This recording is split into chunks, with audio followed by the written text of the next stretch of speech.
They think I brought them salvation. Sergeant Mac, he just thanked me for the new plates. Every jolt of this MRAP feels like a punch to my gut. The diamond ring in my pocket is burning a hole through my uniform, a heavy weight bought with blood money. Across from me, Mac is checking his rifle, trusting the ceramic shield on his chest. He doesn't hear it, but I do. The hollow rattle of those plates. It's the sound of a death warrant, with my signature at the very bottom. The diamond didn't belong here. It was too pure, too bright, a crystalline middle finger to the suffocating coat of tan dust that claimed everything in Bagram. I held it between my thumb and forefinger, watching the clinical flicker of the overhead fluorescence dance across its facets. It was 2 carats of happily ever after, bought with a single stroke of a black felt-tip pen. They called me Pencil. It wasn't a compliment. In the hierarchy of the sandbox, I was a ghost in OCPs, a logistics officer whose primary combat experience involved fighting a jammed Xerox machine. While the grunts were out there eating IEDs and trading paint with the Taliban in the Hindu Kush, I sat in a climate-controlled office, managing the flow of the war's lifeblood, fuel, food, and ballistic protection. The office smelled like stale coffee, ozone, and the sickly sweet scent of industrial air freshener trying to mask the burn pits outside. On my desk sat the manifest, the paper shield. Across from me stood a man who didn't wear a uniform, but carried the weight of someone who owned the men who did. He was a consultant for a defense subsidiary I'd never heard of. "It's just a rebranding, Jack," he said. His voice was as smooth as the silk tie tucked into his tactical vest. "The plates are rated. They passed internal QC. We're just bypassing the bureaucratic lag. You're doing them a favor." I looked at the crates, stacked in the shadows of the warehouse. Thousands of level 4 ceramic plates. They looked identical to the ones issued by the Army, but the weight was off, just a fraction of an ounce, a lightness that felt like a hollow promise. In reality, they were pressed garbage, substandard composite that would shatter like a cheap dinner plate under the impact of a 7.62. "My signature makes them official," I whispered. My throat felt tight, clogged with Afghan silt. "Your signature buys that ring, Lieutenant," he countered. He nodded toward the small velvet box on my desk. "And it buys the house in Arlington, the wedding in the vineyard.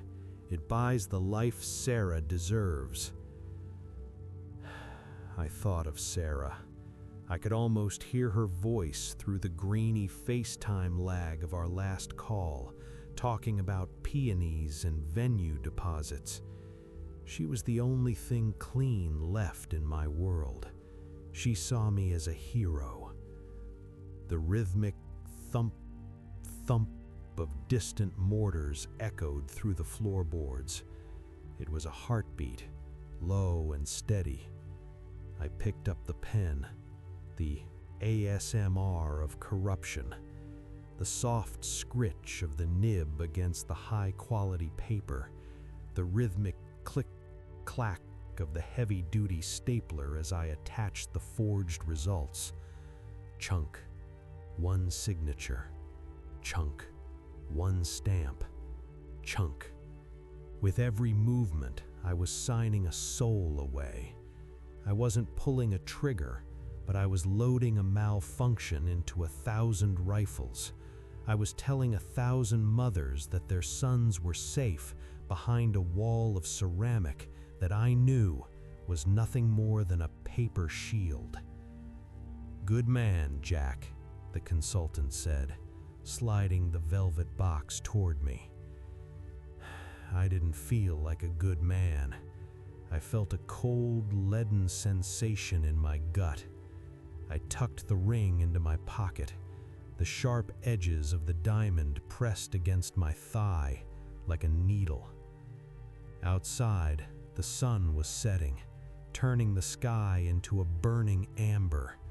A convoy was spooling up, the heavy diesel growl of the MRAPs shaking the earth. Those crates, my crates, were being forklifted onto the back of a flatbed, destined for the 3rd Platoon, Outpost Rock.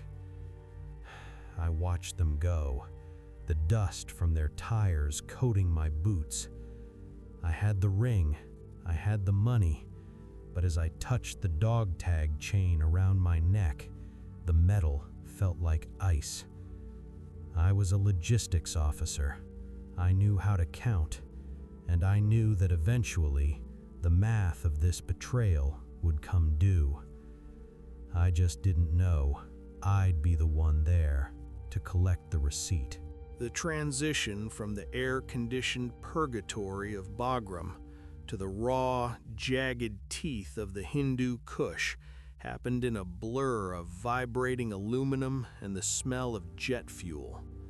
I sat in the belly of a Chinook. My high-speed kit felt like a costume. It was too stiff, too green, too pristine. Every other man in that chalk looked like they'd been dipped in moon dust. They were the walking ghosts, and I was the pencil who had finally been erased from his desk. A clerical error, they called it. A sudden reassignment to Outpost Rock. I knew better. In the military, you don't get moved from a cushy logistics slot to the edge of the map by accident. The colonel had seen my signature. He knew that if anyone started digging into why those plates weren't stopping rounds, I was the one who could point the finger. So they sent me to the one place where paperwork usually ends up in a burn pit. The heat hit me like a physical blow, a suffocating pressure that sucked the moisture from my throat, triggering that nagging, dusty cough. "Move it, LT. We don't have all day for you to admire the scenery." The voice belonged to Staff Sergeant Mackenzie, Mac. He was a mountain of a man, his gear held together by tape and sheer spite. He looked at my clean uniform and the basic optic on my rifle with a look that fell somewhere between pity and pure contempt. "Welcome to the suck, pencil," Max spat. "Grab your shit. We're in a hot sector, and I don't feel like losing a man because you're busy checking your hair in the reflection of your ACOG." Outpost Rock was a collection of sandbags clinging to a ridge like a parasite. It smelled of diesel and the sour stench of unwashed bodies. As Mac led me through the maze, I saw them. The crates. My crates. They were pried open. Grunts were laughing, swapping out their old salt-stained ceramic for the brand new plates I had signed off on back in the shade of Bagram. "Check it out, Mac," a young PFC shouted, tapping his chest. The sound was a sharp, thin clack. The ceramic made a sharp, high-pitched clack, not the dense, heavy thud of a real plate. "Lieutenant Pencil brought us the good stuff. Top of the line, high speed, low drag, right, LT?" Long pause. The kid couldn't have been more than 19. He had a smudge of grease across his nose and a picture of a girl taped to the stock of his rifle. He looked invincible in his new gear. He didn't know he was wearing a death sentence. I felt the diamond ring against my chest, tucked under my shirt. It felt like a white-hot coal burning a hole through my skin. Every facet of that stone was a crack in those plates. I could hear it in my head, the clinical office, the rhythmic chunk, chunk of the stapler, the consultant's smooth voice. It was a fever dream that had manifested into this dusty reality. "Yeah," I managed to choke out. "Top of the line." "Saddle up, Pencil." Mac's tone shifted. He was all business now. "We've got a patrol heading out. Grid 42 Alpha. Your overwatch for the 2nd Squad. Keep your eyes on the ridge line and your finger off the trigger until I tell you otherwise."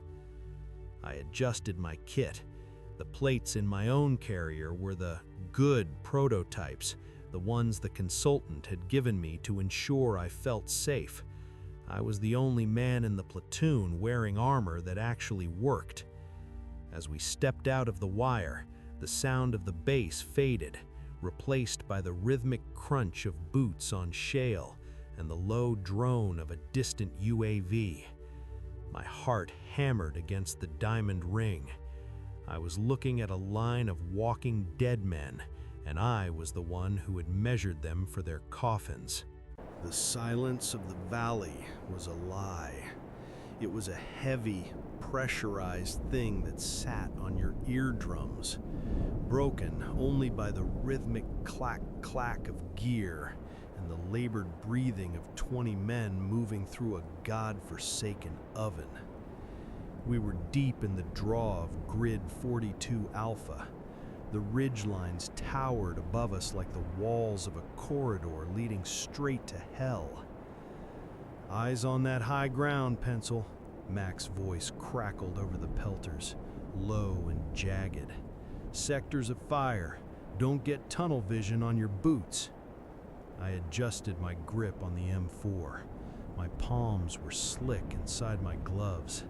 The diamond ring felt like a lead weight hanging from my neck, swinging rhythmically, tapping against my chest.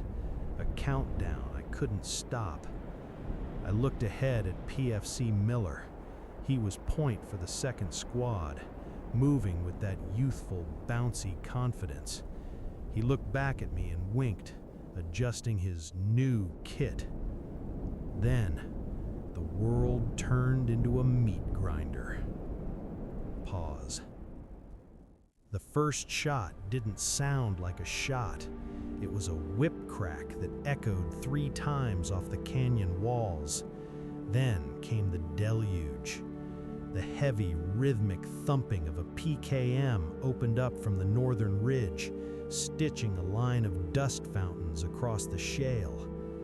"Contact front! Break left! Break left!" Max screamed over the roar. Adrenaline hit my system like a lightning strike. I dove behind a cluster of boulders, the weight of my prototype plate slamming into my chest. My heart tried to punch its way through my ribs. "Miller, get down!" Pause. I saw it happen in slow motion.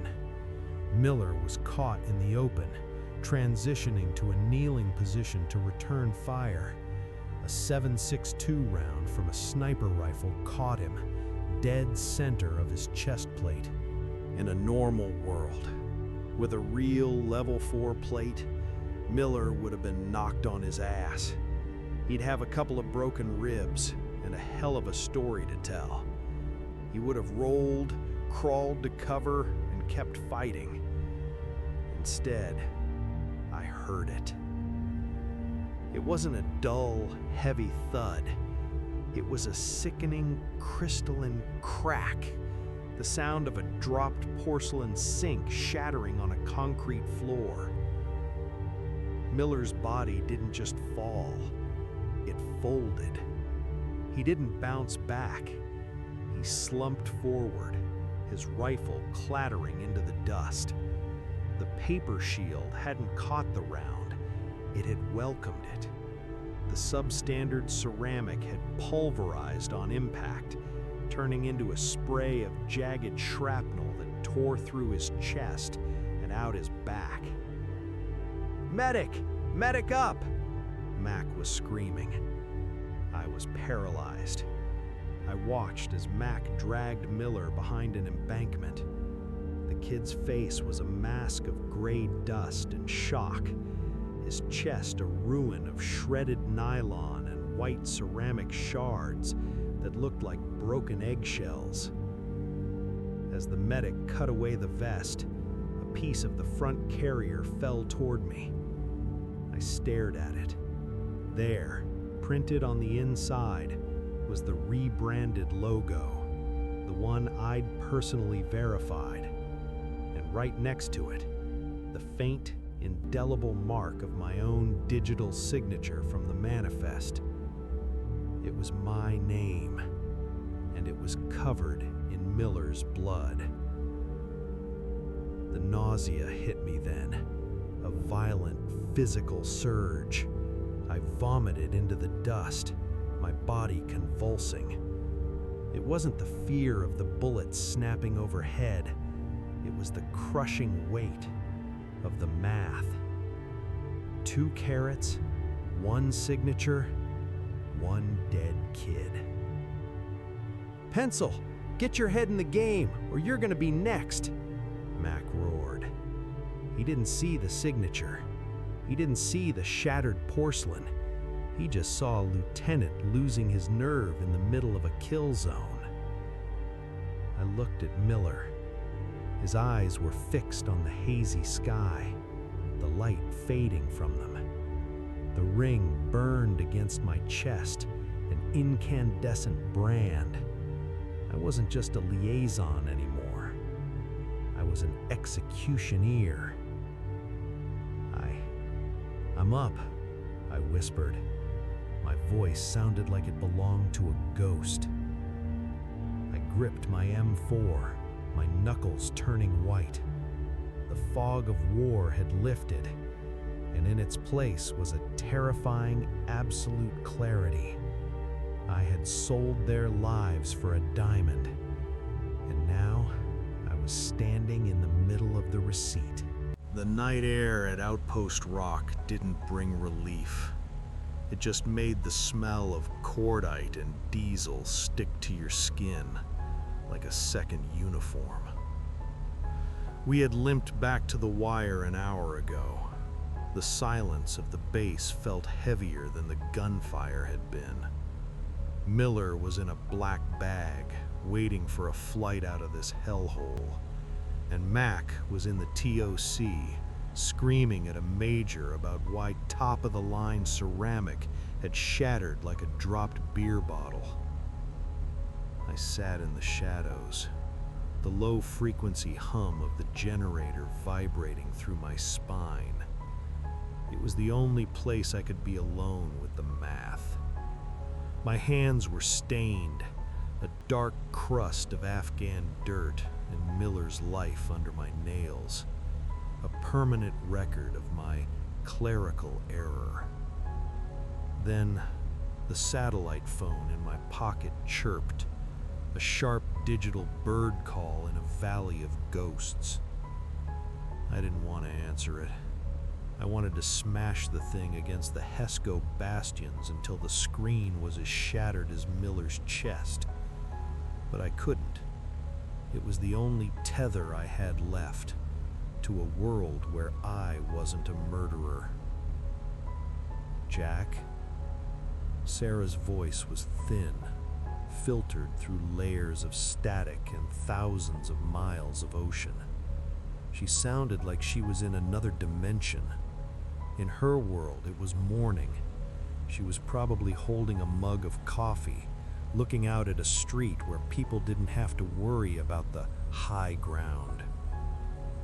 "I'm here, Sarah," I whispered. My voice was a jagged ruin. "Oh, thank God, Jack. I've been a wreck. Are you okay? Are you safe?" I looked at my gear. The high-speed kit was still clean, mostly.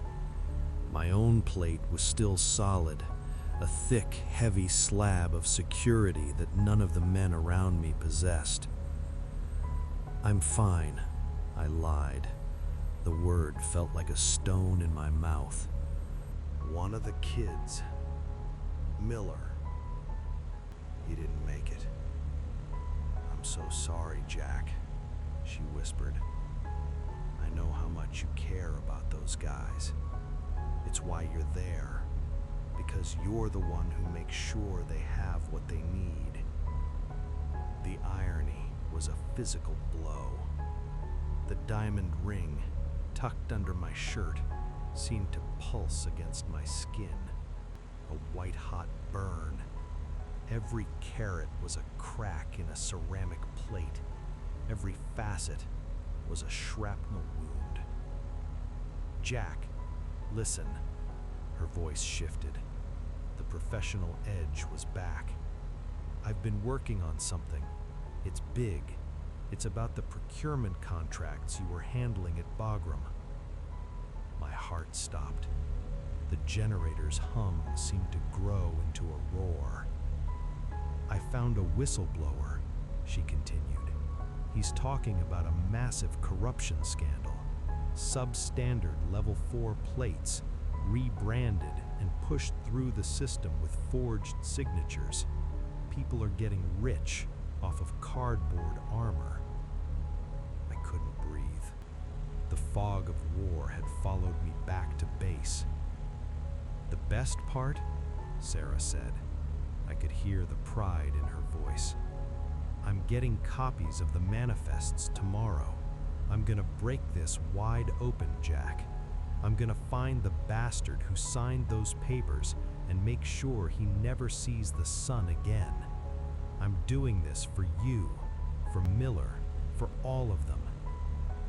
I stared into the darkness. Somewhere out there, the insurgents were regrouping, preparing for the next receipt. And back home, the woman I loved was sharpening the axe that would eventually fall on my neck. "Jack, you still there?" "Yeah," I choked out. "I'm here. I'm so proud of you, Jack. Stay safe. For me." "The florist found those white peonies you liked. Everything is going to be perfect when you get home." The dial tone was a flat, dead line. I pulled the ring out. It caught the dim red light of the tactical lamps, glowing like a drop of blood. It was beautiful, a masterpiece of supply chain optimization, and it was the evidence that would destroy us both. I looked toward the medical tent. I could hear Mac's voice, a guttural growl of grief and rage. He was looking for someone to blame. Sarah was looking for a monster to expose. They were both looking for me. I stood up, the weight of the armor of God heavy on my shoulders. The math had finally caught up. I had two choices. I could wait for the signatures to find me, or I could find a way to make those signatures disappear in the only place where paperwork truly ends. The dawn didn't bring light. It just turned the sky into a bruised shade of oil black and charcoal gray. We were moving before the sun could crest the ridges, trying to reach the extraction point at Grid 50 Delta. The valley was awake now, a hornet's nest of chatter on the radio, and the distant rhythmic thud-thud of mortars finding their range. Mac was leading the file. His movements were heavy. He'd spent the night staring at Miller's empty bunk, and the rage coming off him was a physical heat. I followed behind him, my lungs burning with every breath, the diamond ring swinging against my chest, a pendulum counting down the seconds of my life. The ambush hit us at a dry creek bed. It wasn't a whip crack this time. It was a wall of lead. "RPGs, 11 o'clock!" Mac roared. The world dissolved into a cacophony of pressure and dust. An explosion rocked the shale, sending a spray of white-hot shrapnel through the air. I saw Mac stumble. A jagged piece of metal caught him in the side, tearing through his webbing. He went down hard. "I'm hit!" I crawled to him, dirt kicking up around us from a PKM burst. I grabbed his carrier to drag him into cover, and that's when I saw it. The front plate of his vest was spiderwebbed, a hairline fracture running through the center, where a ricochet had glanced off it. It hadn't even taken a direct hit, and it was already failing. It was one of mine. "Mac, stay still," I grunted. My hands were shaking. "The bird, the extraction. They can't land with that PKM pinning the LZ, Lieutenant. We're gonna get slaughtered in this draw." I looked at the ridgeline. The muzzle flashes were like burning amber stars against the rocks. Then I looked at my own chest. I was wearing the prototype, the armor of God, the one plate in this entire valley that actually worked. I didn't think. For the first time since Bagram, the combat shake stopped. The math finally made sense. "Swap with me," I said. My voice sounded foreign, brave. "What? LT, what the hell are you—" "Swap vests, Mac. Yours is compromised. Mine is the prototype. It'll hold. Take it." I didn't wait. I ripped my carrier off, the weight of the heavy ceramic feeling like a burden I was finally allowed to put down. I forced him into it, cinching the straps tight while lead snapped overhead like angry hornets. I took his battered, rebranded vest, the one with my own signature hidden inside, and buckled it over my shirt. It felt light. It felt like cardboard. It felt like the truth. "Pansel, you're gonna get yourself killed." Max stared at me. He looked at the shattered edge of the plate I'd just handed him, then back at me. "I'm just fixing the paperwork, Sarge," I whispered. Pause. I reached under my shirt and snapped the dog tag chain. I held the diamond ring for a heartbeat, the 2-carat stone catching the first ray of the morning sun. It was the most expensive thing I'd ever owned, and the cheapest thing I'd ever done. I dropped it into Mac's hand. "If you make it out, tell Sarah I'm sorry about the peonies." I didn't wait. I grabbed my M4, slammed a fresh mag home, and stood up. "Eyes on me!" I screamed at the ridgeline. "Over here, you bastards!" I ran, not toward the extraction bird, but away from it, toward the base of the ridge. I needed to draw their fire, to give the squad the 30 seconds they needed. The air was a storm of lead. I felt the first round hit my shoulder, a hot iron brand that spun me around. I kept moving. The second round caught me square in the chest. I heard it. It wasn't a thud. It was that sickening, crystalline crack, the sound of the paper shield surrendering.